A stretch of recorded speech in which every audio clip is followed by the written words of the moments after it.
తల్లి గర్భమునందుండి ధనముదేడెవడు వెళ్ళిపోయడి నాడు వెంటరాదు. లక్షాధికారైన లవణమన్నమే గాని మెరుగు బంగారు మింగబోడు.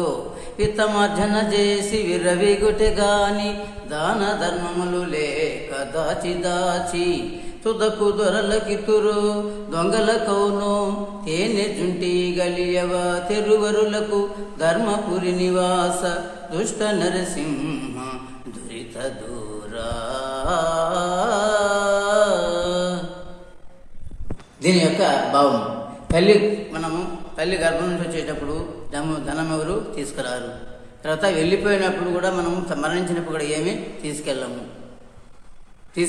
కాబట్టి మనము తేనెటీగలు తేనెను బాగా పూడ్చి సంపాదించి అది ఇతరులకు పరోపకారం చేసి ఆ తేనెను ఇతరులు తింటారు. అదేలాగా మనం కూడా దాన ధర్మాలు చేయకుండా ఇతరులకు ఇవ్వకుండా కష్టాల్లో ఉండేవాళ్ళను ఆపదలో ఉండేవాళ్ళను ఆదుకొని వాళ్ళకు చూడకుండా ఆ డబ్బులు మనం దాచిపెడితే అది తుదకు చివరకు దొరలెత్తుకుని వెళ్తారు, దొంగలు తీసుకెళ్తారు, మనకు తెలియదు. కాబట్టి ఇది ఈ పద్యం యొక్క భావం.